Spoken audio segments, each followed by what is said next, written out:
Assalamualaikum warahmatullahi wabarakatuh. Kembali lagi di channel Jadi Begitu Ya bersama Bimbel Kita Lulus. Nah, untuk dapat lulus pada tes P3K 2021 dibutuhkan tips belajar P3K yang tepat. Dengan tips belajar yang tepat, maka peluang untuk mendapatkan skor yang tinggi akan semakin besar. Dan dengan skor yang besar, maka peluang untuk lulus akan semakin terbuka lebar pula. Untuk itu diperlukan tips belajar P3K yang tepat.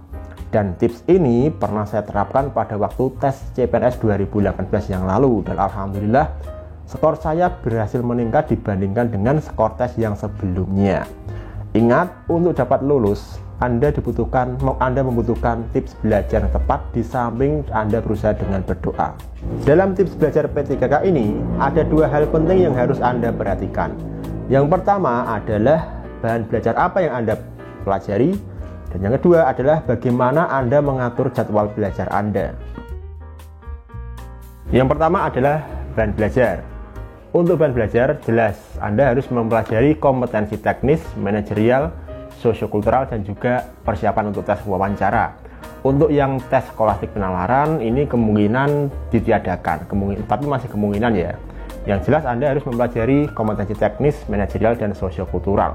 Untuk kompetensi teknis, khususnya bagi Bapak Ibu Guru bisa belajar soal-soal pedagogi keguruan. Bapak Ibu bisa memanfaatkan fitur belajar di Guru Belajar dan Guru Berbagi Kemendikbud. Itu adalah fitur yang disediakan oleh Kemendikbud dalam rangka mengakomodir kebutuhan Bapak Ibu untuk persiapan P3K 2021. Tetapi selain dari Guru Belajar dan Guru Berbagi Kemendikbud, sangat disarankan Bapak Ibu untuk belajar kompetensi teknis dari sumber yang lain. Contohnya dari soal-soal PPG dan juga soal-soal UKG. Mengapa demikian? Karena setelah saya melihat fitur Guru Belajar dan Guru Berbagi Kemendikbud di salah satu akun teman saya, di situ tertulis soal-soal di situ bukanlah representasi dari soal tes P3K yang asli. Jadi itu hanya gambaran ya. Nah, dan sangat disarankan Bapak Ibu untuk belajar dari sumber yang lain juga untuk menambah wawasan Bapak Ibu tentang kompetensi teknis. Kemudian bagaimana dengan kompetensi manajerial? Nah, untuk kompetensi manajerial menurut Permen.Pan RB nomor 38 tahun 2017 tentang standar kompetensi jabatan ASN, di sana tertulis kompetensi manajerial itu terdiri dari 8 kompetensi, antara lain integritas, kerjasama, komunikasi, orientasi pada hasil, pelayanan publik, pengembangan diri dan orang lain, mengelola perubahan, dan pengambilan keputusan.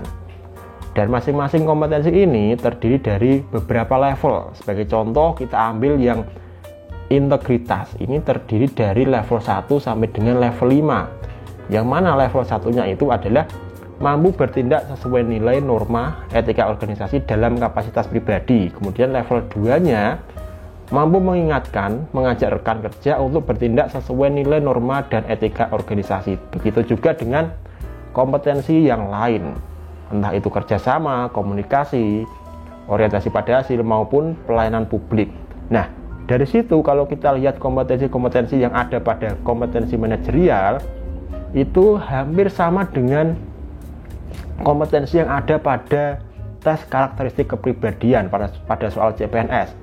Nah, dari situ bisa kita simpulkan, bisa kita ambil prediksi kalau kompetensi manajerial itu hampir-hampir sama dengan tes karakteristik pribadi pada CPNS. Jadi Bapak Ibu bisa belajar dari soal-soal TKP CPNS umum.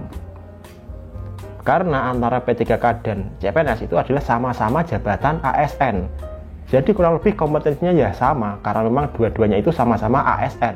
Lalu bagaimana dengan kompetensi sosiokultural? Nah, menurut Permen.Pan RB nomor 38 tahun 2017, sama seperti yang kompetensi manajerial tadi, kompetensi sosial kultural ini terdiri dari satu kompetensi, yaitu kompetensi perekat bangsa.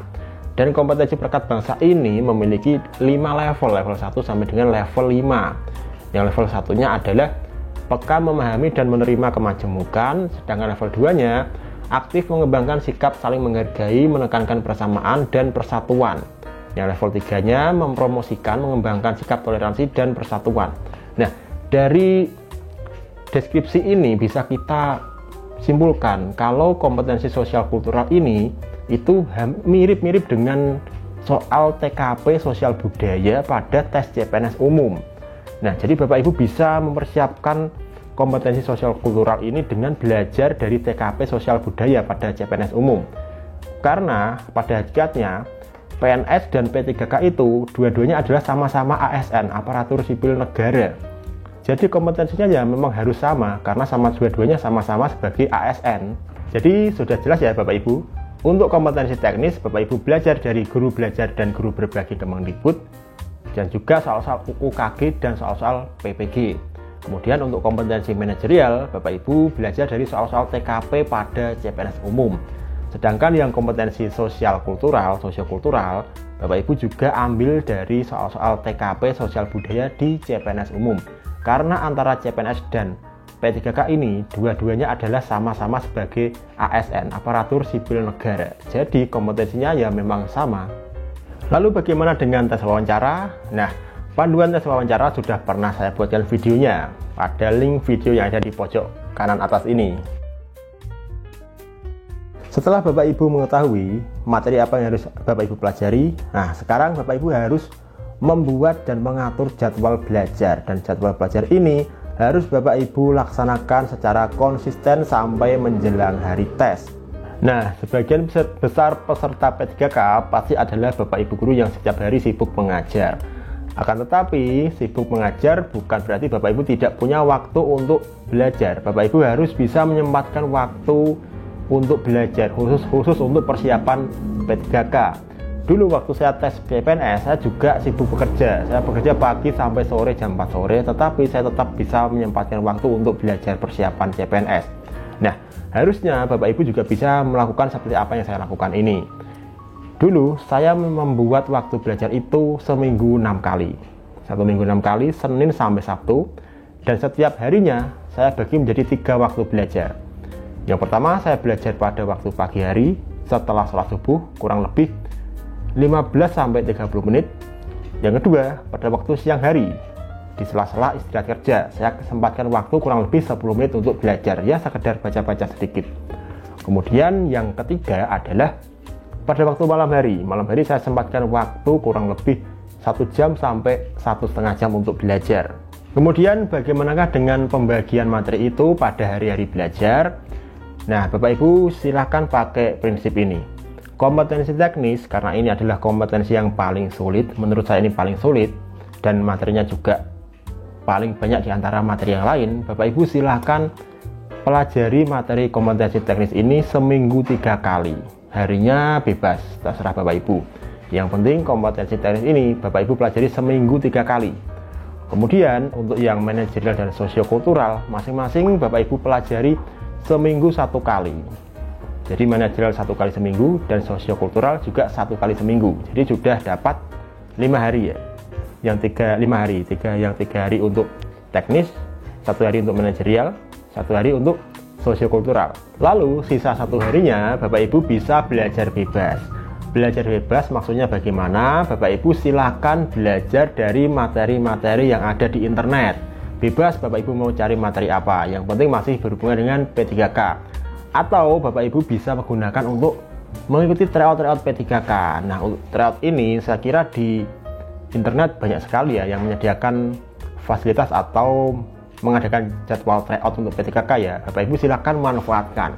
Karena tryout ini juga sangat penting karena akan melatih Bapak Ibu untuk memanajemen waktu. Jadi dengan semakin sering Bapak Ibu tryout, maka Bapak Ibu akan semakin terlatih untuk memanajemen waktu. Karena manajemen waktu ini sangat penting dalam tes P3K ini. Karena banyak sekali peserta yang dia itu sudah menguasai banyak materi, tetapi karena dia tidak punya manajemen waktu yang baik, akhirnya dia kehabisan waktu. Nah, ini perlu dilatih Bapak Ibu. Perlu dilatih dengan cara apa? Dengan cara sering melakukan tryout. Jadi, jadwal belajar yang harus Bapak Ibu lakukan adalah seminggu 6 kali, seharinya 3 kali. 1 minggu 3 kali belajar teknis, 1 hari kompetensi manajerial, 1 kali sosiokultural, dan sisanya belajar bebas atau melakukan tryout.